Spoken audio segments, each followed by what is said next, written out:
Hello दोस्तों, आपका स्वागत है मेरे यूट्यूब चैनल गुरुजी ऑनलाइन में। मैं आपके साथ यूपी टीजीटी साइंस 2019 का जो एग्ज़ाम हुआ था उसकी बुकलेट सीरीज ए के बारे में बात करूंगा आपके साथ। अभी मैं बता देना चाहता हूं, अगर आपने मेरे यूट्यूब चैनल को अभी तक सब्सक्राइब नहीं किया है तो तुरंत सब्सक्राइब कर दीजिए और बेल आइकन का बटन दबा दीजिए। क्यों? क्योंकि अगर आप स्टूडेंट हैं, 11th में पढ़ते हैं, 12th में पढ़ते हैं, तो 11th 12th का सारा स्टडी मटेरियल मेरे यूट्यूब चैनल पर मिलने वाला है। आपको नोट्स मिलने वाले हैं, वीडियोज़ मिलने वाले हैं। आपको कहीं कोचिंग जाने की ज़रूरत नहीं है, आप बैठे बैठे तैयारी कर सकते हैं। अगर आप टीचर हैं तो बहुत सारे कॉन्सेप्ट्स आपको क्लियर नहीं होंगे, जो आप आपस में झिझक की वजह से अपने फ्रेंड के साथ पूछ भी नहीं पाते हो। वो सारे कॉन्सेप्ट्स आप मेरे साथ शेयर कर सकते हो। उनकी वीडियोज़ मैं यहाँ पे डालने वाला हूँ, चैनल पर अपलोड करने वाला हूँ। तो टीचर हैं तब भी आपके लिए उपयोगी है। अगर आप कॉम्पिटेटिव एग्जाम की तैयारी कर रहे हैं तो भी मेरे वीडियोस हेल्प करेंगे आपको आपके मुकाम तक पहुंचाने में, आपकी सफलता का मार्ग दिखाएंगे। तो ये रास्ता है आपकी सफलता का। तो please subscribe my channel and press the bell icon button. अब दोस्तों, मैं आपके साथ शेयर करने वाला हूँ UP TGT science 2019 booklet A. इस सीरीज में मैंने अपने चैनल पर इस सीरीज के 125 क्वेश्चंस की आंसर की 2 पार्ट्स में ऑलरेडी अपलोड कर रखी है, जिसे बहुत सारे लोगों ने देखा और बहुत सारे लोगों ने सराहा भी, लाइक भी किया हुआ है। ठीक है, लेकिन कुछ साथी जानना चाह रहे थे कि इस पेपर में भी कितने प्रश्न ऐसे हैं जिन पर ऑब्जेक्शन किया जा सकता है या जिन पर हमें कॉमन मार्क्स मिल सकते हैं। कुछ साथियों ने मेरे कुछ उत्तरों पर आपत्ति भी की है ना। मैं ऐसे विद्वान साथियों की पहल का स्वागत करता हूँ। त्रुटि मानव स्वभाव हो जाता है। और मैं केमिस्ट्री का टीचर हूँ, केमिस्ट्री के क्वेश्चन मैंने सारे खुद सॉल्व किए हैं। फिजिक्स के लिए थोड़ा हेल्प ली है, तो 1-2 क्वेश्चन में त्रुटि होगी। उसके लिए मैं दोबारा से लेके आया हूँ मॉडिफाइड उन क्वेश्चंस के आंसर में। यहाँ पे मैं आपको किन किन क्वेश्चन में ऑब्जेक्शन किए जा सकते हैं, कौन कौन से क्वेश्चन गलत हैं ये बताने वाला हूँ, ऑब्जेक्शन कैसे किया जाएगा ये बताने वाला हूँ। अभी बहुत एक लगभग यूपी पीजीटी एग्ज़ाम 2019 का हुआ था 2 फरवरी को, उसकी बहुत जल्दी से आंसर की आ गई। तो आई होप कि जैसी आचार संहिता हटती है इसकी भी आंसर की आ जाएगी। तो आंसर की आने के 8 दिन के अंदर आपको गलत क्वेश्चन पे ऑब्जेक्शन करना होता है। बोर्ड की तरफ से विज्ञप्ति निकलती है, इस विज्ञप्ति में डेट लिखी होती है कि इस डेट से इस डेट तक आप ऑब्जेक्शन कर सकते हैं, तो आपका ऑब्जेक्शन कंसीडर कर लिया जाएगा। उसके लिए आपको प्रूफ देना होता है, तो आप बुक की हेल्प से अपने प्रूफ भी अवेलेबल कराएंगे कि इस क्वेश्चन का आंसर ये क्यों है। तो मैं सारे क्वेश्चन पे शेयर नहीं करूँगा। अभी ये यूपी टीजीटी साइंस 2019 बुकलेट ए है। इसका 33 नंबर का जो क्वेश्चन था कि वोल्टाइक सेल में धनाग्र पर होने वाली अपक्रिया क्या है। तो वो धनाग्र को मैं गलत समझ बैठा। Actually he is asking the about the anode. तो एनोड पर हमेशा ऑक्सीडेशन ही होता है, तो ऑक्सीडेशन को हिंदी में उपचयन कहते हैं। तो 33 का मैंने पहले अपने आंसर की में ऑप्शन बी बताया था आंसर। इसका सही आंसर बी ना होकर ए होगा। ठीक है, ऑक्सीडेशन हमेशा एनोड पर होता है और रिडक्शन हमेशा कैथोड पर होता है।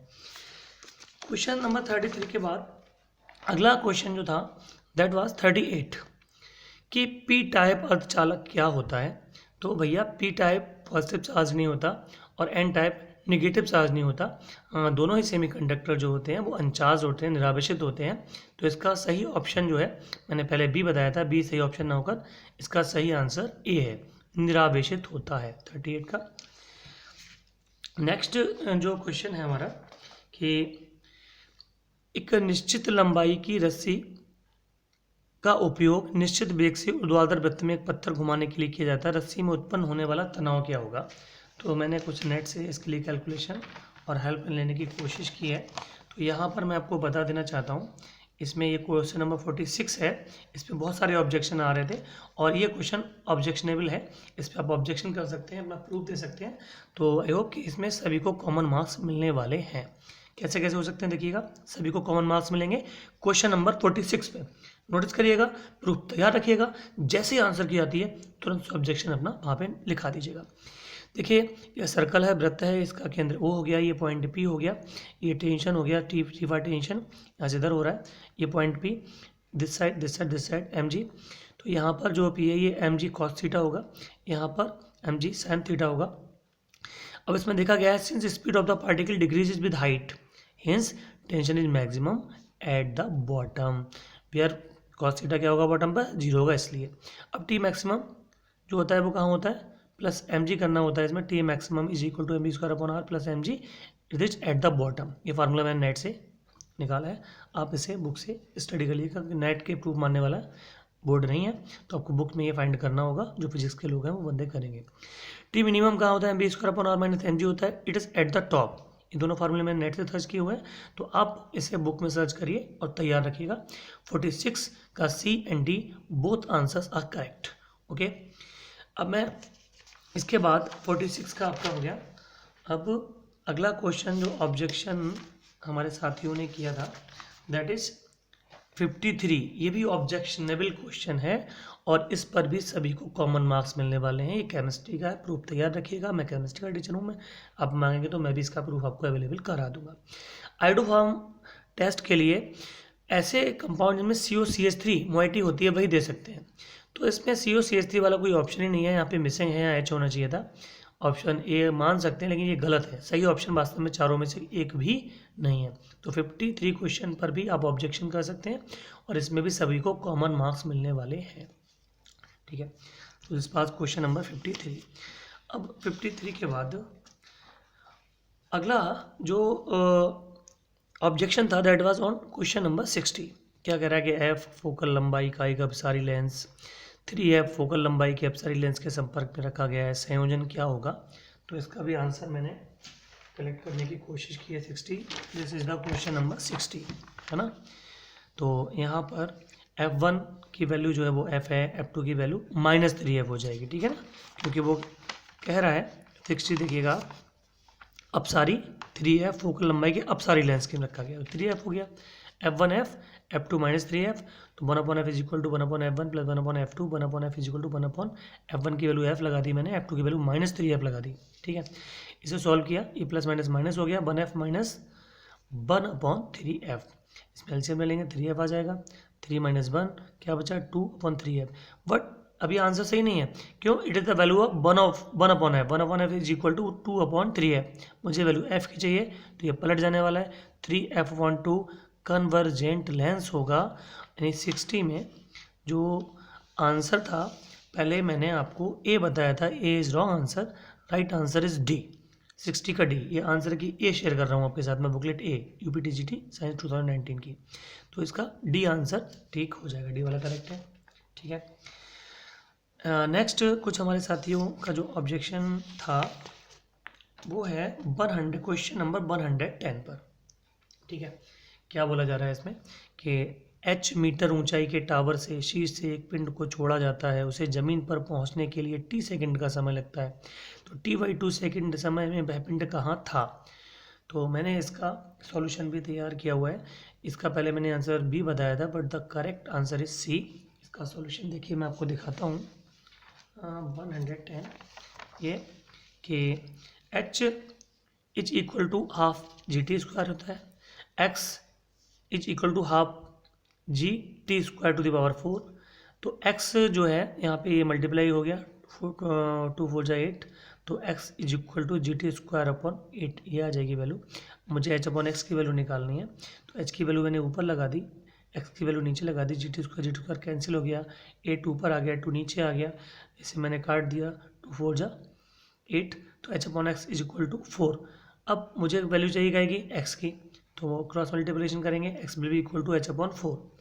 अब ये जो चीज़ निकल के आई है वो X की वैल्यू निकल के आई है। ये 3 पॉइंट देखो ABC कंसिडर किया हुआ है, यहाँ से आगे डिस्टेंस अगर X है, यहाँ से आगे डिस्टेंस अगर H' है, और टोटल डिस्टेंस कितनी है H, तो मुझे H' निकालनी है। H' क्या होगी, H - X, यहाँ से यहाँ तक की पूरी है H है, इतनी X है और इतनी क्या H', तो मुझे अगर ये H' निकालनी है तो H में से X को माइनस करूँगा, तो H' is equal to H - X।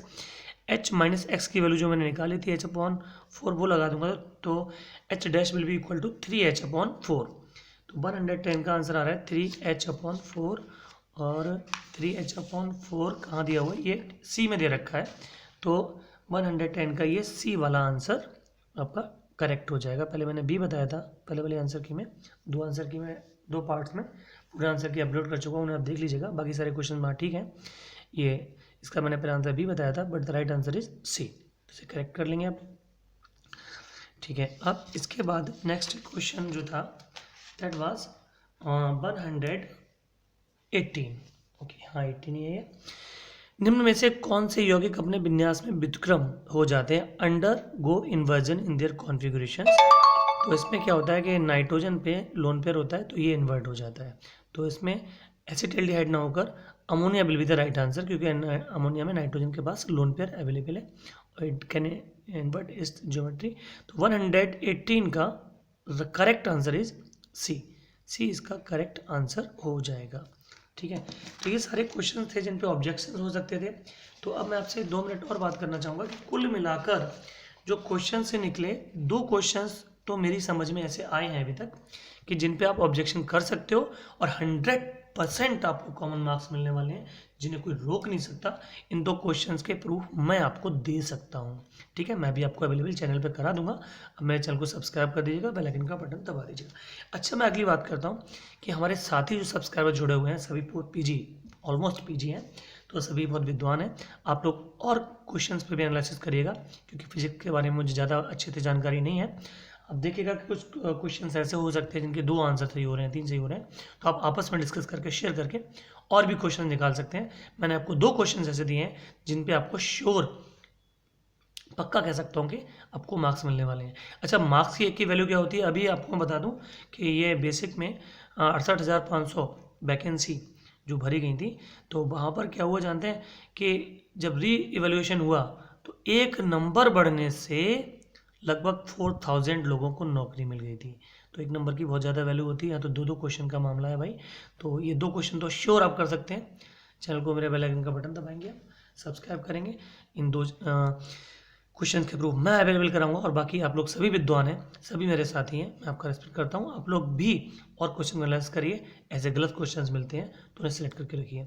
इसके अलावा क्वेश्चन 19, क्वेश्चन 114 और क्वेश्चन नंबर 120, ये बुकलेट सीरीज एक ही बात कर रहा हूँ मैं। ठीक है, ये 3 क्वेश्चंस हमारे वहाँ पे और हैं। इन क्वेश्चंस आप कहेंगे तो मैं क्वेश्चन पढ़ के बता देता हूँ आपको। ये क्वेश्चंस ऐसे हैं कि मुझे जो आंसर लगा मैंने बता दिया, बाकी I am not confident about this question, क्योंकि आप लोग ऑब्जेक्शन कर रहे हैं, तो मुझे जो सही लगा मैंने बताया। आप इसे और स्टडी कर लीजिएगा इन 3 क्वेश्चंस को, हो सकता है कि इनमें भी कुछ आपको राहत मिल जाए और आपका स्कोर थोड़ा सा बढ़ जाए। तो ये 3 क्वेश्चंस आप बाद में शेयर कर लेंगे। कोई दिक्कत हो तो मुझसे आप बाद में भी बात कर सकते हैं। चैनल पर जुड़े रहिएगा, सब्सक्राइब करिएगा। Thank you for watching, wish you all the best, have a nice day.